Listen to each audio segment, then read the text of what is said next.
Welcome back into the Lions 24/7 podcast. I am Tyler Donahue. We are underway with game week number 2. We really got underway with that on Monday and coming to you with our first Monday episode in season here with our new setup. We've got 4 episodes of this podcast per week moving forward through the fall.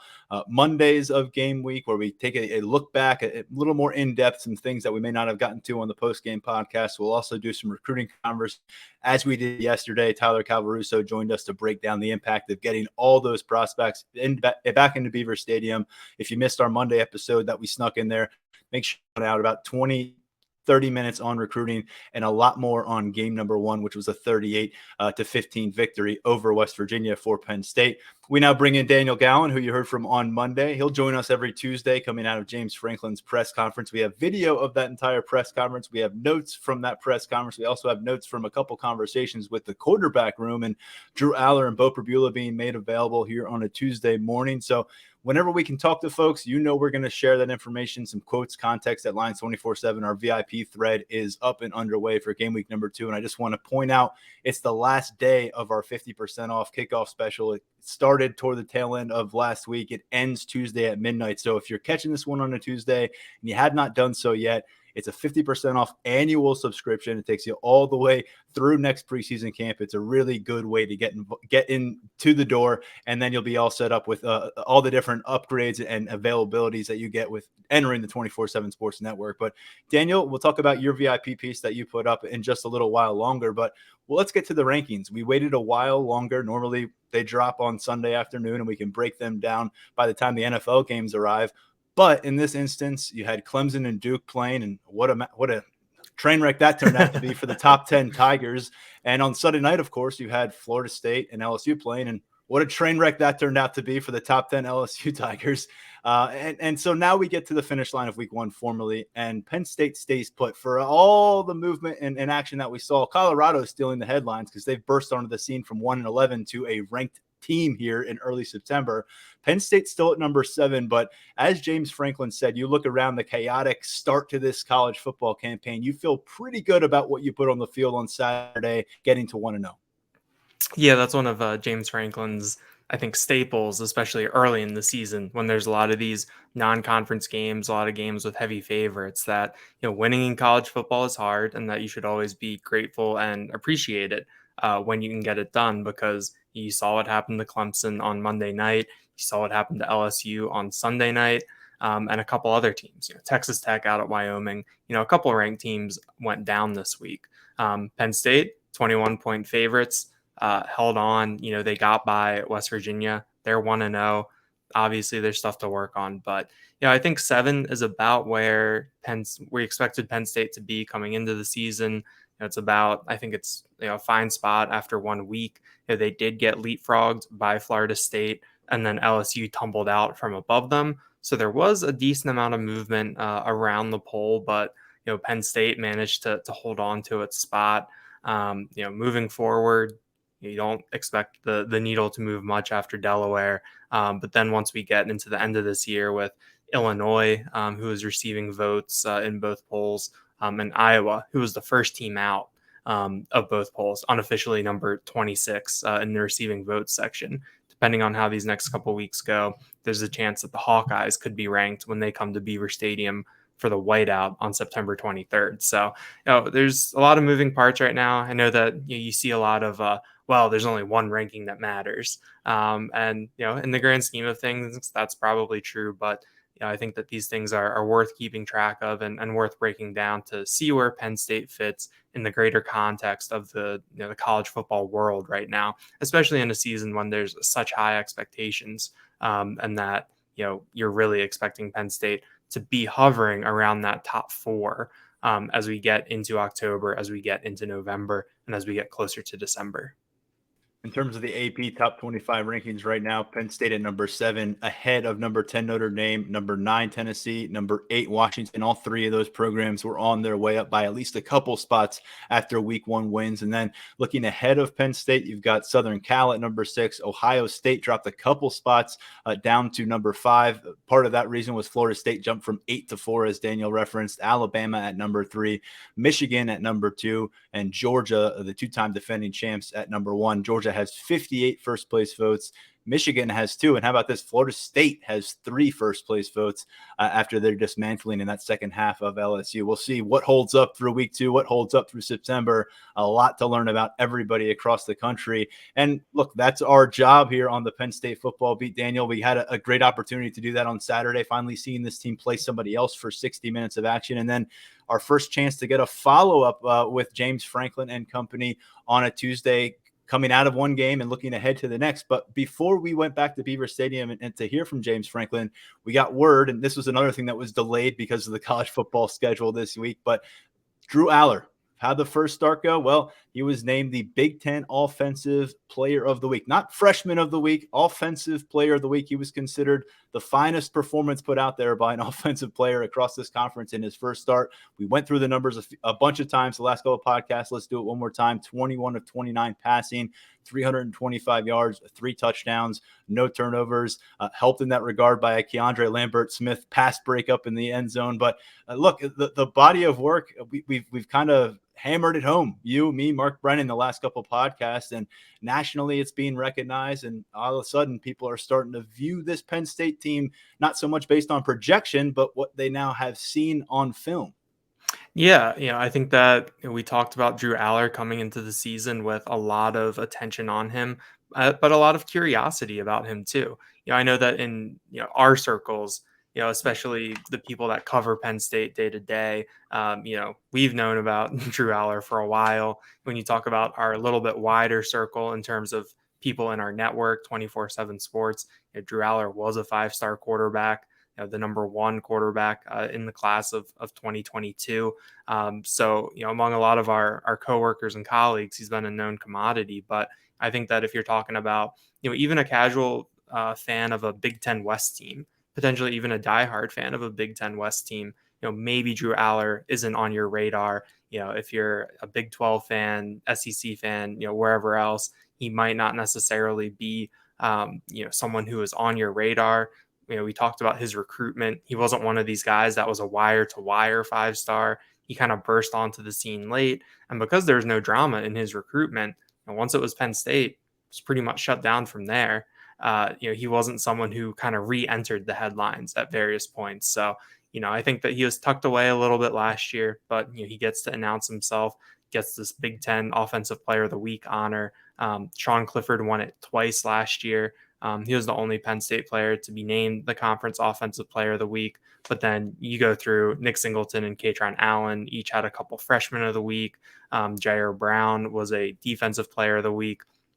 And I think Pinniger might have had a Special Teams Player of the Week in there too. So, every Monday, once the season really gets into its normal rhythm, these awards come out. And I think more often than not, there's going to be a Penn State player who's going to be in the mix for one because of the potential. And I think for Drew Allar, it's going to be, every week, it's going to be interesting to see Monday morning, how did he stack up against the rest of the offensive players in the conference? And I think he's off to a good start right now. I'll just note here, JJ McCarthy, a lot of notoriety around his name and where Michigan is right now and what he meant to their run last year. 26 of 30 for 280 yards, 3 touchdowns at East Carolina, against East Carolina, I should say, in week 1. And I saw that occurring in the afternoon. I said, yeah, he's going to end up your Big Ten Conference Player of the Year. Then I went to Beaver Stadium and we saw what we saw. And came away thinking, okay, it might be Drew Allar after all. And he does get that award. And I'm thinking back to 2019 when Sean Clifford took home Big Ten Conference Player of the Week after his first Big Ten start. That was later in September. It was on the road when they blew up that Maryland blackout. I know you remember that matchup pretty well. And so harken me back to that a little bit. But when we talk about the launch pad that this might be in week 1, it just feels a lot different around Drew Allar than any other quarterback we've covered here at Penn State. And meanwhile, Beau Pribula surfaced on the national radar a bit on Saturday night, not so much because he scored a touchdown, but because of when he scored that touchdown. And we'll talk about James Franklin diving into that and responding a bit to what Neil Brown said about that late score in a second. But we also heard from Beau Pribula this morning. It wasn't just Drew Allar. These two guys were both considered to be in that competition. all through this year of 2023. If you asked anybody on the record, there was a quarterback competition. We discussed that all the way through kickoff. We didn't officially get the announcement that it was Drew as QB1 until minutes before he took that snap. And I think when we hear from Beau, you hear exactly what you expect. A guy who loves Penn State, reiterating that he loved them as a kid, fondly recalling Trace McSorley's heroics when he was in middle school and early in high school. And I remember having those conversations with Beau when his recruitment was developing, and how fond he was of Trace McSorley, modeling some of his play style after that. Now he is here on campus wearing that number 9, scoring a touchdown in Beaver Stadium. All things aside, and everything with Drew Allar aside, this is a really cool story that of kids in Pennsylvania would love to see themselves live out on an annual basis. Yeah, it's really cool for Beau Pribula when you think about someone who is from the state, grew up a big fan, and is now having the opportunity, to play for his dream school, and then to get the opportunity to score a touchdown in Beaver Stadium on his first in his debut. We didn't get to see him at all last year. He was working behind the scenes as that number 4 quarterback behind Clifford Allar and Christian Veilleux. So now for him to have that opportunity to be the number 2, it does sound like we're going to see some interesting wrinkles with the offense that could involve Pribula out there as time goes on. Whatever Penn State does, hopefully it goes better than what West Virginia did with its 2 quarterbacks on that 4th down on Saturday. But yeah, I think that it is cool for Beau Pribula. I know that the Trace McSorley comparisons have been brewing for a long time. That number 9 favorite player, similar playing styles. But I think the one thing that stands out to me with watching Beau Pribula and seeing him around is just how big he is. Yes. I think I was only around Trace McSorley in person once or twice when the Baltimore Ravens and Eagles did joint practices in 2019 before McSorley's rookie year. And he was standing next to Miles Sanders, and the size comparison was pretty similar. But being around Beau Pribula, I mean, he's a big kid. He's built really well. We know what he was on the defensive side of the ball in high school. And I think that when he's out there, even though he's modeled a lot of his game after Trace McSorley, it's going to look a little bit different. And I'm really excited to see what that is. He looked like he belonged out there. I think he's been kind of typecast because of that as a more undersized, scrappy type of player. But when you look at him behind that offensive line, next to those West Virginia defenders, he did look like he belonged. Yeah, he has a lot of that speed, I think, comparable speed to where Trace McSorley was. And so did Sean Clifford. We talk about just straight line, tuck the ball and run straight line speed. Sean had that too. But what Beau has that's different than Trace, and I think where the comparison kind of crumbles a little bit in that regard, going back to high school really, is he's 2 inches taller than Trace.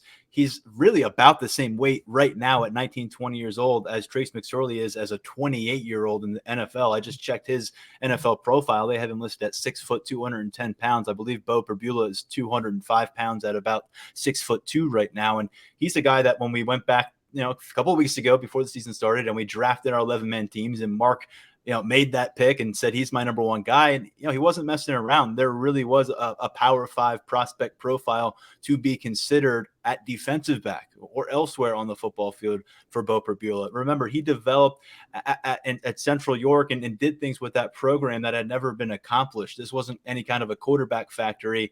He was the best kid in the playground. You put the ball in his hands and you see what he can do. And he proved to be a legitimate, viable Power 5 quarterback prospect, and Penn State was able to retain his services despite the offensive coordinator change post-commitment, despite bringing in the eventual number 1 quarterback in his class.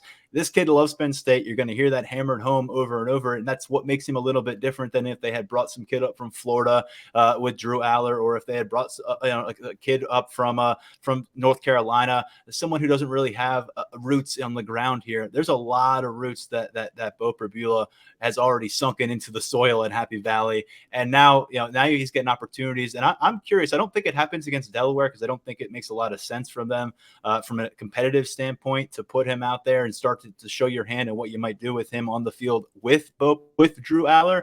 But that's something I think as we get deeper into September, I'm looking at that whiteout matchup. Maybe that's a fun time to unveil something new. I remember when they finally got around to showing the Lion package in 2018 when Tommy Stevens was banged up early in the year. They had Sean Clifford as the primary number 2. They unveiled some of those things in the whiteout against Ohio State. Now, if I recall correctly, it didn't work out too well in that instance with Tommy Stevens and the offense in those efforts. But I could see something like that popping up against Iowa later this month. But what we do think is, based on what we anticipate from this matchup, and we'll talk about our predictions, we'll talk more about Delaware in our Thursday episode here on the podcast. I imagine we're going to see a prolonged period of Beau Pribula leading this offense, getting to go through it. And that's what James Franklin said was so important about the end of the West Virginia game, Daniel. It wasn't about tacking on the points. It wasn't about making the bettors across America happy or angry. It was about giving Beau Pribula and those other second-team players on the Penn State offensive attack the opportunity to maximize their chance to play in live action football. You got a guy like Beau Pribula, watched 13 games last year, traveled to every game. You want to put him on the field with a few minutes to go against the other team's first team and say, take a few knees. You're going to learn a lot from this experience, or hand the ball off and get out of the way. You're going to learn a lot. No, they're running cover zero. What do we do in a game against cover zero? Do we take a knee? Do we run the ball right at it? No, we play quarterback and we use our minds and our arms to adjust. And they wanted to give Beau Pribula a chance to do that. I think he'll get a nice stretch run here against Delaware to show what he's about a bit more. But I think you have to respect the kind of pushback that Franklin put out there against any kind of narrative that he was trying to pad the stats against Neil Brown's first team defense. I can understand why Neil Brown would have some frustration in the moment in the bowels of Beaver Stadium on Saturday night late. But I certainly can respect where James Franklin's coming from. And he said, if I had my first teamers out there and we had that approach, then you can call me out. But that was not the case.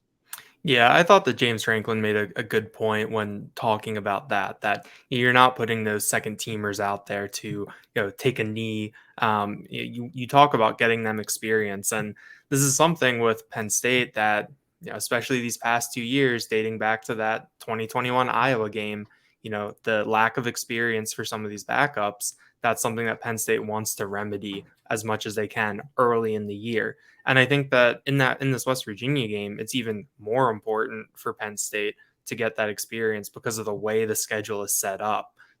Last year you had Ohio and Central Michigan in the first couple weeks of the season, whereas this year it's only Delaware. You don't have that second non-conference game that is typically scheduled against an inferior opponent until UMass comes in October.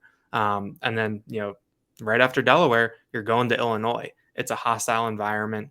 Who knows what's going to happen there? So, I think for Penn State to get the twos in and to let them run the offense, it really is a valuable experience. You have to find those snaps wherever you can just because of how important it is. But, I do think that West Virginia had the ones out there. They were playing cover zero. It was still a 2-score game down the stretch. When they made that 2-point conversion, that cut it to 16. That's not a game that I think a lot of people would consider to be out of hand. And I think we've seen it in the past where James Franklin has left the starters in late, even when it's been a three-score game sometimes. So, I thought I didn't have a problem with what Penn State did in the moment. Obviously, if you're a West Virginia fan, it's just kind of how fandom works. You're going to look at things a little bit differently. Neil Brown, who knows what he would say about it a couple days removed at this point. But, Penn State had their twos against West Virginia's ones. For the Penn State defense, that didn't necessarily go too well. And James Franklin said that he reiterated it to some of those players that, that's the standard. You need to play up to the standard. Especially on defense. But for the Penn State offense to get some run, to get Beau Pribula in there, to move some guys around on the offensive line. You got Trey Potts' first run as a Penn State running back. I mean, I think that was valuable, and you get more out of that than you do sending those guys out there to kneel or run the ball, do a halfback dive 3 times in a row and punt. Well, how about Ruley, the third Yes. center, a walk on his second year, Dominic Ruley, and now we're learning from James Franklin on Tuesday that there's some bumps and bruises in play with Hunter Norzad, your starter at center. Nick Dawkins, the next man up there, as we've been projecting. got some run too, but he didn't play it really at all last year. So you're not quite sure what you have in him as a year 4 player. You want to see more of him. And now you get Rulli some game action. Does it help him to snap the ball and have Beau Pribula take a knee? And again, at that point, you're not taking knees. You're up by 16. You need to hold on to the football. I guess if Neil Brown, well, I should say this, if West Virginia, if there's some residual ill will, they'll have an opportunity to remedy that situation for themselves next year in the season opener down in Morgantown. Penn State's traveling that way, but I don't know if Neil Brown's going to be there for that game. So that may be someone else. That may be a player versus Franklin deal if anything's lingering. But I think Franklin did a nice job putting the punctuation mark there, and we hadn't even hit on the topic through our first couple podcasts post game. So there it is. We did it. Let's move forward and let's jump into the newcomer of the week for Penn State. Really, I mean, we were going through the list of freshman breakout possibilities and all the different transfer portal pickups this year at different positions in all three phases of the game, and not a name that was on the first guy on that list for any of us going into the season, and said Malik McClain would be the runaway newcomer of the week against West Virginia. And he really was. Not only did he catch 4 passes for 58 yards and a touchdown in his debut after making the move from Florida State in January, he was also named the Penn State staff special teams player of the week. So Daniel, I mean, James Franklin went out of his way in the press conference today during the opening statement to gush about Malik McClain and just his personality and his commitment and what he's brought to the program. And then, obviously as a player, the impact that has been there and the strides that he's been made. We heard from both quarterbacks about the major step that he took from being a guy who was trying to find that footing, going through that adjustment period in the spring ball, to someone who came out of preseason camp as a reliable commodity, not just for your offense, but for your special teams as well. And let's remind ourselves, this guy started 9 games for the Florida State Seminoles as a freshman. He's a former 4-star prospect, and now here he is, the start of junior eligibility. This may be a major pickup for Penn State, especially if what we saw on Saturday night was an indication of what lies ahead. Last week when I was talking to Malik Mega after practice about guys that had flashed to him and impressed him, he brought up Malik McClain really with no hesitation. It's kind of funny that they've both been described kind of similarly, Malik McClain and Malik Mega, as 2 guys that have great personalities, smiles on their faces, bring something to that room. And then they're both, similar body types too. But, I think that seeing Malik McClain in that type of environment, I think that he changed a lot of people's perceptions of him. He changed my perception of him. Earlier this year, I had a conversation with someone who was really familiar with McClain at Florida State. And he was just kind of like, yeah, he was a good prospect. He got buried on the depth chart. When he was on the field, he'd make a couple nice catches here and there. Couldn't get open too much. It was kind of like, Florida State wouldn't necessarily miss him a lot. That was kind of the perception that I got. And then we didn't really hear too much about him through spring and into through the summer. But I do think that this shows that something's brewing with Marcus Hagans, that there is development happening behind the scenes, and that Drew Allar has a lot of trust in a lot of different receivers, especially to go to someone like Malik McClain, who has been around since January, but is still new to the program, didn't have that bank of reps from last summer and last season. So I'm really curious to see what this looks like. This receiver setup looks like moving forward. We didn't get an answer on Omari Evans, who was questionable, warmed up, and didn't play on Saturday. But it does seem like that Penn State is looking for 3, 4, 5, 6, and seems like maybe Malik McClain, at least early on, has staked his claim to one of those spots. Now, I'm not sure if Florida State staff is losing sleep over it, because they went and grabbed the Michigan State's top playmaker and Keon Coleman, and all he did in his debut was catch 3 touchdowns with the Seminoles. But I do know that Malik McClain looks like he should have. He looks like he belonged, and he looked like he'd been around. I think that's really what stood out to me, just the smoothness of his performance, and also to get it done in multiple phases at a very high level. I just wonder, based on one game, I feel like you can say the projectionable trajectory is above what you got out of Mitch Tinsley last year. And I say that because of what we're already seeing early. And remember, Mitch Tinsley was looked to in game one last year in key moments by Sean Clifford during that comeback against Purdue late. But in this case, 6'4" frame is just different, and the special teams impact is different than what you've got there. So right now it's looking like, and they haven't really gone wild in bringing in wide receivers via the transfer portal, but it looks like you could have your biggest pickup here. And I don't want to sleep too much, and I don't want to put him too far off to the side in Dante Cephas, because if he gets his hands on that football and brings it in, we're talking about him having a touchdown. We're viewing his night in a different lens right now, but he didn't. So that's on him, and he's got to recover from that and missed opportunity, and we'll see what he makes of it. But right now, I think you come out of 60 minutes of football thinking Malik McLean is a legitimate playmaker for this Penn State offense, not just a body to throw out there and take a shot at occasionally. And what I hear about McLean going back to his days at Tallahassee and then coming here to the practice field is where it could really get scary for him downfield. And I think this is where Harrison Wallace is at in some ways too, is that when those 50-50 balls show up, and you get a good taste of it against this defensive backfield in the practice field, but when he's really in command and going and plucking those things and using that go gadget length that he has at 6'4" as well, he could become a different threat downfield. And that's an aspect of his game that I hope to see unfold a little bit here in the first few games. But so far, so good from Malik McLean. And when James Franklin goes out of his way and spends a few minutes after your first game with his program, gushing your praises before anyone asks a question in a press conference, I think it's worth discussing here on the podcast as well. Daniel, I think another thing worth discussing here has to be the offensive line. I mentioned the fact that Hunter Norzad is apparently dealing with some bumps and bruises. To what extent, we don't know, but we did see 3 centers involved over the course of that West Virginia game. Late, you saw redshirt junior Nick Dawkins and the redshirt freshman walk-on Dominic Rulli. But I think over at right tackle, we wanted to get a longer look at Caden Wallace. There was a point earlier in the game, the first half, where he was reaching. He was off his platform, and the defensive end got to Drew Allar and made Drew pay. And you never want to see Drew get hit. And I think people saw where'd that come from, and they said, "Oh no, it's right tackle. We've seen this before."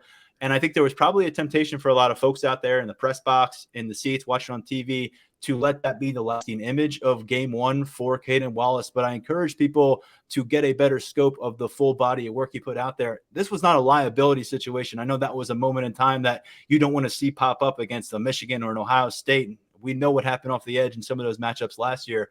But to me, Daniel, this was a situation where Caden Wallace comes out of week one with footing, and James Franklin says that he feels that momentum that he established in preseason camp did carry over through week one, though again said consistency, play by play, drive by drive. But here's the good news. I heard those exact same lines from Caden Wallace when he and I had a very long conversation on the practice field a couple weeks ago. He is extremely self-aware about where he is in his career, how he is viewed by the fans, how he is viewed by James Franklin. He's owned up to that, and he's a guy that we're going to keep tracking. I think we'll see less of him next week against Delaware, but come that Illinois matchup, come that Iowa matchup, it's all systems go. You need that best version of Caden Wallace. You think about the season opener last year at Purdue, where Caden Wallace starts at right tackle and has that and is out there until 5 minutes left in the fourth quarter when Bryce Effner comes in for the last few drives. And after the game, James Franklin said it was a rotation, which you can look into that however you want based on the timing and the circumstances that happened. And you fast forward to this year, the season opener, he has a couple reps that weren't the most clean early on, but you didn't see Drew Shelton come out there until the third quarter, I believe, and we maybe expected. And he also went in for Olu, by the way. True. Yes. Yeah. and so, I think we talked a little bit about a rotation going into this year at right tackle. I think we were, coming in, right up to the opener when we did that first unofficial depth chart. We took the or off because we felt that Caden Wallace had solidified himself there, and then we saw it out there. I think that he is someone where you kind of know where the floor is with him, but, I believe he has a high ceiling with those physical traits, those athletic traits. And I think the ability that he had to stay on the field and rebound from maybe a couple, miscues early on, I think that bodes pretty well. I know that he graded out well on some of the analytics services, which you can also read into those however you want. But I thought it was a solid first game out, for Caden Wallace, who's someone that has had a lot of attention on him for not necessarily the best reasons these past few years. I don't remember what the descriptor was. James Franklin said the weekly award that they applied, or the weekly label they said they applied to JB Nelson, but it had something to do with him being like a bruiser of men out there and just a guy who's nasty. I don't remember. I'm sure you're looking it up now. The offensive finisher of the week. The offensive finisher of the week. So there you go. That's basically how we've been describing JB Nelson on this podcast in our coverage at lines247.com, with the caveat of this is based on what we're hearing on the practice field. This is what we're hearing from the defenders. This is what we're hearing from the coaching staff. And now we got to see it in action, and we got to see him play against West Virginia Mountaineers football players for a change. And it's shown through. I mean, this is a guy who was as advertised, and we said it before. If he shows up and he's not looking like that kind of a wrecking crew, then I'm going to feel like we were led astray by a lot of folks during preseason camp. But he was exactly that. And Landon Tengwall's retirement, you forget almost because of how quickly the season just forces you forward. That was less than a week ago when we got that announcement. But JB Nelson, for about a month now, or at least a few weeks, has felt like he's been locked in as the guy at left guard because of that circumstance for this team. So he was loaded up with those reps. We did not see Anthony Donko involved, the freshman that we've seen work behind him. We did see Vega Ioane working at both guard spots, but I think JB Nelson showed that he is a first team starting quality guard for this Penn State team. And several years after James Franklin said, I need nasty football, I need nasty linemen if we want to win Big Ten titles. And, it was kind of a desperate plea at that point. And since then, he's fired an offensive line coach and brought in a new one, and has gone through the recruitment process and assembled a lot more blue chips around here. And it feels like JB Nelson fits that to a T, what James Franklin is looking for from the trenches. On Tuesday, James Franklin said that JV Nelson brings a presence that Penn State needs up front. And I think that was really on display on Saturday. There was the one Katron Allen run early in the game where JV Nelson really finished his block almost directly on top of Katron Allen and the defender who tackled him. I mean, that's kind of the nastiness that we've heard about, that edge. There were a couple people posted the clip from the very first play of the game where JB Nelson blocked, two guys to help free up Nick Singleton. And you look at how he finished those blocks. He had the last guy on the ground. I think that's something when you think about some of the Penn State offensive linemen in recent years, a lot of guys that we enjoyed talking to, that were nice to be around, and that got things done on the field, but you wouldn't have necessarily classified many of them as mean or nasty. So I think that this is something a little bit different for Penn State, and I think that it's something that can really help you. For JV Nelson, like a lot of the rest of the guys on the line, not necessarily the cleanest game in some respects, but I do think that it was promising. It was what you wanted to see. I mean, this was a Power 5 defensive line. Obviously, West Virginia lost some people from last year who were important up front, but for him to really be able to hold his own, I think was really good for Penn State. We didn't really see a rotation at that left tackle or left guard spot. I don't think Vega Ioane came in at left guard until the game was pretty much out of hand. So I think that kind of signals where Penn State is at with JB Nelson, and I'd give him a good review for that first game. I do want to just circle back and express a little bit of concern about what we heard briefly from James Franklin on Hunter Norzad, who he says they feel like can be one of the best centers in the country. And this is his first year at center. He was a tackle at the Ivy League level with Cornell, an all-conference player there. And last year gets work as a rotational piece and then as a starting piece at left guard, and now playing center where you had one of the best in the country in Juice Krug's last year. He was not – we didn't see a healthy version of Hunter Norzad last year, unfortunately. And if folks can remember, he actually missed a game in September, and that meant some work for JB Nelson behind Landon Tengwall. And even when he was playing and starting those matchups, we did not see the healthiest version of Hunter Norzad in that year one. And I was hoping that we would. So it's a little disheartening to hear that unfortunately right now here on September 5th, that he's in the bumps and bruises department from James Franklin. We'll find out what that means for this particular Saturday. I'd imagine again, because of the Blue Hens matchup, there's going to be a chance to you want Nick Dawkins to get a lot of reps. You maybe don't want Hunter Norzad to be accruing a bunch of body blows on this instance. So is this a chance for Hunter Norzad to step aside? I know you don't want to hear that. You're trying to get this new center quarterback combination set up. But when you're hearing bumps and bruises after 4 quarters of football and you think about how much Big Ten action lies ahead for your starting center, just makes you a little bit wary there. So something to monitor that we didn't necessarily come into the press conference of. And Daniel, to kind of finish up here on the press conference and on the note of potential injuries, there were a few really notable unavailable players. And we've got this new pregame status report that's mandated across NCAA. But what the really important thing to point out to everybody is here, it's not an injury report. It's not, they're not going to say shoulder issue and knee issue, and not even going to say it's an injury. It's just this guy's out. And if you can figure it out, great. The people that were out definitively before the matchup here, Amin Vanover, a 4th or 5th component on your defensive end group that's going to play a ton of football this year, and that's what we've been told all year.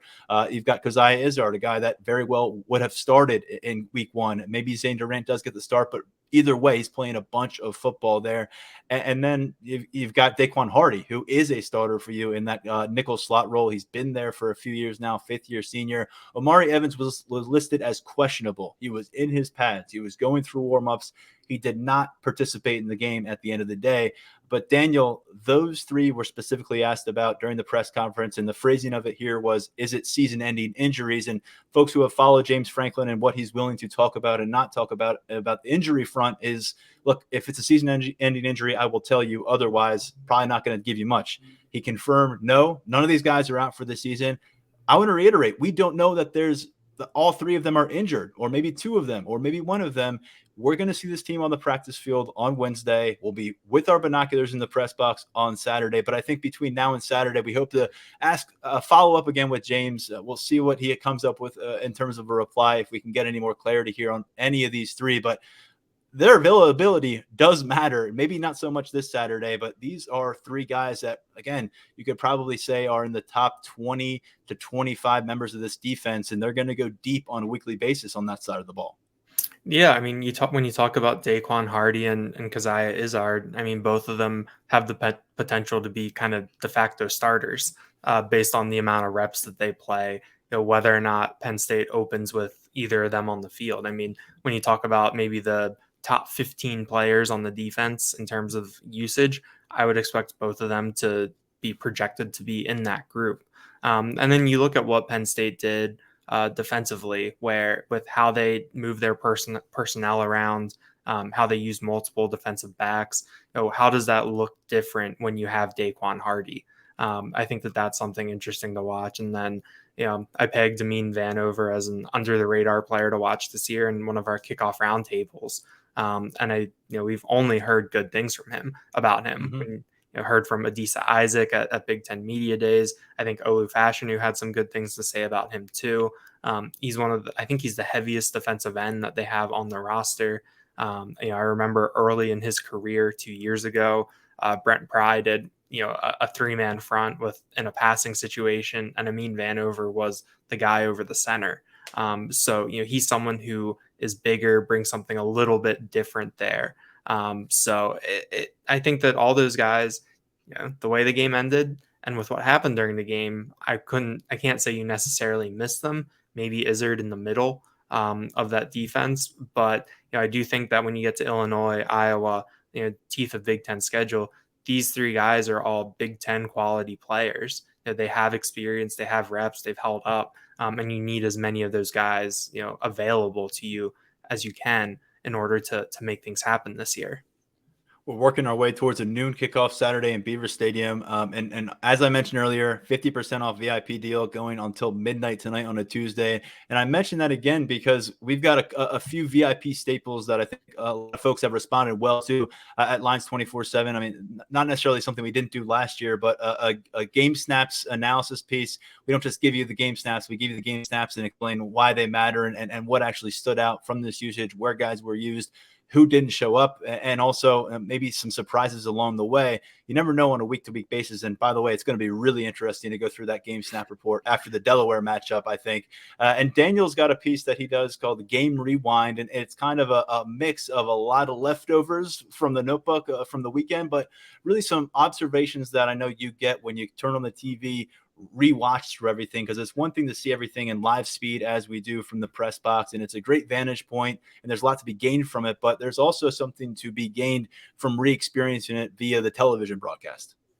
Definitely. I think it's a good way to sort of empty the notebook, things that we have that, it might not be enough for a story, or given when the game kicked off, we might not have time to do it as a story. So, and it's nice to mix in some observations, because when we're up there in the press box, we're going back and forth with different things, bouncing ideas off of each other. And then to have that opportunity to come look back at the game and see things a little bit differently, figure out if the in the moment instincts were correct or not. I think that's pretty valuable. And, I think that, our subscribers are super active, super knowledgeable. And, I think that they want to know these things. They want this input from us. So that'll be a feature every Monday. Hopefully it'll be up in the mornings. Maybe it'll be up in the afternoons, but I think it's a good way to go through, have a second watch, kind of almost talk through things a little bit, with our subscribers, with myself almost, and, see what were we seeing? What does it mean moving forward? And just maybe little things that stood out that, don't really have a home, but we'd like to share with you. Yeah, a lot of conversations breaking out on the message board these days. It's a fun time to be involved there for a 1-0 team with high expectations, and in a lot of ways looked the part in week number one. And Daniel, we've got a bunch of recruiting coverage. I don't want to shortchange, by the way, what Tyler Calvaruso and Brian Doan and Steve Voltfong have all brought to the table and continue to bring to the table. There have been more than a dozen recruiting stories written up, ranging from individual profiles that go in depth about top 24/7 prospects coming to campus for Penn State's opener, to really a comprehensive, far-ranging notebook-style recruiting content up at lions247.com right now. So a lot coming your way on Wednesday. Before we get to you with another podcast Thursday, we'll be back on the practice field with Penn State. We'll have a bunch of notes, what we're hearing from Penn State players and coaches throughout the week. We'll have our VIP practice report up on Wednesday evening. Along later in the week, we've got another staple coming up. It's going to be another notebook that kind of gathers more thoughts going ahead into another matchup. I think this week we'll be taking a look at some areas of the roster that we hope to see a little bit more of going into week 2 against Delaware. But for now, we're stepping aside from the podcast. Daniel, thank you so much. I look forward to your continued coverage. I know you've got a piece on Beau Pribula coming up. I encourage people to check out what you had written about Drew Allar and his Big Ten Player of the Week honors as well earlier. Thanks for having me, Tyler. All right, we'll be back a little bit later with episode number 3 of game week number 2 on Thursday. And then, of course, Saturday afternoon, we're back to break everything down from Penn State versus Delaware with a post-game edition of the Lions 24/7 podcast. For now, stepping aside, I am Tyler Donahue. Thanks, as always, for listening to the Lions 24/7 podcast.